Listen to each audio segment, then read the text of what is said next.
Jadi kita akan mengerjakan problem 3.5.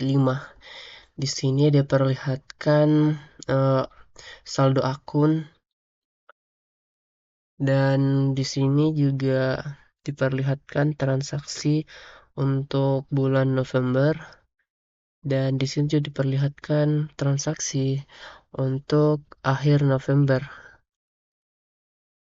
untuk adjusting entries. Nah, instruksinya yaitu memasukkan saldo 1 November ke ledger accounts, kemudian menjurnal November transaction, kemudian mempost ke ledger akun, kemudian membuat trial balance, kemudian adjusting entries, kemudian membuat adjusted trial balance dan membuat financial statement, yaitu berupa income statement, owner's equity statement, dan statement of financial position untuk November tanggal 30.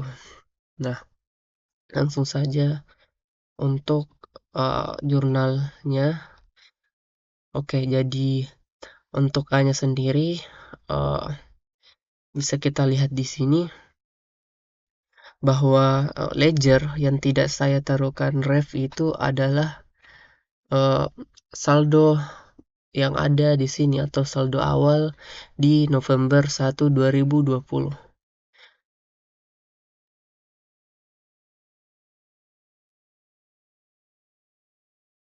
Nah, nah, kira-kira seperti itu. Kemudian setelah memasukkan saldo awalnya, barulah kita membuat jurnal pertama untuk November bulan ini. Nah, jurnalnya sendiri yaitu membayar gaji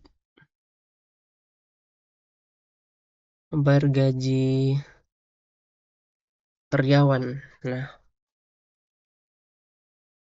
Nah, di sini bisa dilihat bahwa 700 adalah gaji gaji karyawan yang belum dibayarkan pada bulan Oktober sebelumnya, sehingga jurnalnya yaitu salaries and works payable di debit, kemudian salaries and works expense di debit. Ini artinya bahwa sebanyak 1.000 gaji yang dibayarkan untuk bulan November ini, dan sedangkan 700 untuk kewajiban pemberian gaji pada bulan lalu, yaitu Oktober. Dan tentunya untuk membayar itu kita memerlukan cash. Kemudian seperti biasa menerima cash dari customer. Kemudian menerima cash lagi dari customer atas hasil kerja kita. Kemudian membeli equipment dengan utang dan membeli supplies dengan utang. Dan di sini kita membayar creditors atau utang kita, sehingga jurnalnya akun payable dan cash sebagai tanda bahwa sudah membayar sebanyak 2.700. Kemudian membayar rental untuk November sebanyak 400. Kemudian membayar gaji di sini, dan di sini melakukan jasa dan membilnya kepada customer. Jadi bisa kita katakan memberikan piutang kepada customer. Dan karena jasanya sudah dilakukan, kita sudah bisa anggap sebagai service revenue. Dan kemudian menerima 600 euro dari customer untuk jasa yang akan nanti kita lakukan. Karena belum kita lakukan, maka kita masukkan ke Unernet Service Revenue untuk kreditnya, dan cash 600 sebagai tanda bahwa cashnya sudah diterima. Kemudian kita post dari jurnal tersebut ke ledger akun. Sekira seperti biasa cara mempostnya. Oh iya, untuk jurnal pertamanya ini kita menggunakan J1 sebagai posting reference-nya. Jadi jika kita melihat di ledgernya, jika ref-nya J1, maka jurnal inilah yang dimasukkan ke buku itu. Sedangkan untuk J2 merupakan adjusting entries yang akan kita bahas selanjutnya. Dan kemudian kita membuat trial balance-nya. Nah, untuk trial balance-nya sendiri, seperti biasa, kita memasukkan akhir balance untuk jurnal awal sebelum penyesuaian ya. Kemudian uh, mengurangkan debit, kredit, menambah debit dan menambah kredit juga untuk memastikan kecocokan antara keduanya. Kemudian ketika cocok, barulah kita lanjut ke adjusting entries. Nah, di sini di adjusting entries-nya bisa kita lihat bahwa uh, sublease on hand sebanyak 1.400. Nah, ini artinya bahwa sublease yang tersisa di akhir bulan sebanyak 1.400. Nah, berhubung yang ingin kita ketahui adalah bahwa seberapa banyak sih sublease yang digunakan pada uh, pada akhir bulan ini sehingga tersisa 1.400. Nah, di sini bisa kita lihat bahwa sebelumnya sebanyak 2.500 sublease yang ada, tetapi sisa 1.400. Tentunya untuk menemukan selisihnya kita tinggal kurangkan 2.500 dikurang dengan 1.400. Kemudian jadilah dikurang 1.400 ya, salah deh.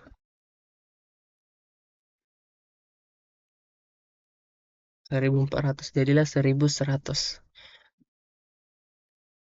Dan untuk kedua accrued salaries payable, nah atau gaji yang tidak dibayarkan pada bulan ini dan akan dibayarkan pada bulan depan sebanyak 350. Kemudian ada depreciation for the month. Nah, untuk itu kita langsung mendebitnya ke depreciation expense dan kreditnya dengan nama akun accumulated depreciation equipment. Nah, berhubung di soal tidak dikatakan accumulated depreciation equipment-nya menggunakan apa, dan di soal ini juga hanya diketahui bahwa hanya ada satu accumulated depreciation equipment-nya, maka kita menggunakan accumulated depreciation equipment ini. Nah, kemudian untuk kemudian untuk yang transaksi keempat, kita kita melakukan service yang berkaitan dengan unearned service revenue. Nah, ini artinya bahwa kita menerima uang tetapi belum melakukan salah. Ini artinya bahwa service yang berkaitan dengan unearned service revenue sebanyak 1.220 sudah dilakukan. Nah, oleh karena itu kita mendebit unearned service revenue dan sebanyak 1.220 dan mengkredit service revenue 1.220 untuk menandakan bahwa unearned service revenue sekarang sudah bisa kita anggap sebagai service revenue.